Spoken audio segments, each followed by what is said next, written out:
नमस्कार जय जगन्नाथ पूनम किचन को वेलकम। मु आज गोटे टेस्टी पालंग और छतु मटर तरकारी देखा जाऊँगी जोटा कि बटम छतु। आपण प्रथमे पालंग को भल भाव परिष्कार करी ताको धोईदबा। तापरे गोटे कड़ई नबा, कड़ई रे पानी नबा, से धुआ होइतिबा पालंग को पकेबा, टिके लुण पके ताको भल भाव फुटेदबा। तापरे ताको ठंडा करी बाटीदबा। तापरे गोटे कड़ई नबा, किछि तेल नबा, टिके लुण नै ताको भाजीदबा। तापरे छतु को पकेया, नहले से छतु लागिबो तळे, सेति मु टिके लुण पके तापरे छतु को पकेली। तापर टिके हळदी गुंड पके ताको भल भाबरे भाजी दबा। से भाजी होला परे तापरे ताको काढी दबा।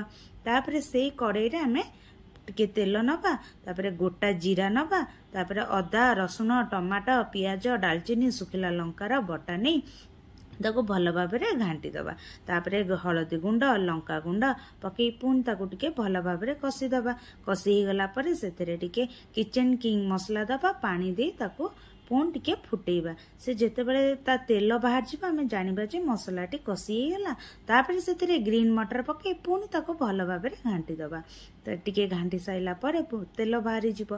तापरे पुन सेतरे हमें जो पालंग बटा रखिथिले ताको ही पकेबा। सी ताको भल भाबरे गोळेई दबा। गोळेई के ताको फुटेबा। टिके फुटेई साइला परे सेतेरे स्वाद अनुसार लुण पके पुणी 5 मिनिट सिम रे ताको भल भाबरे फुटेबा।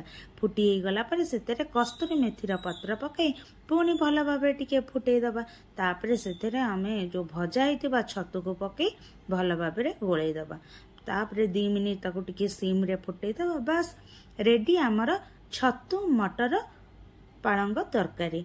आपन को ये रेसिपीटी केमिति लागिला निश्चय मो कमेंट बॉक्स रे जणेबे। आउ मो चैनल को लाइक सब्सक्राइब करिवे।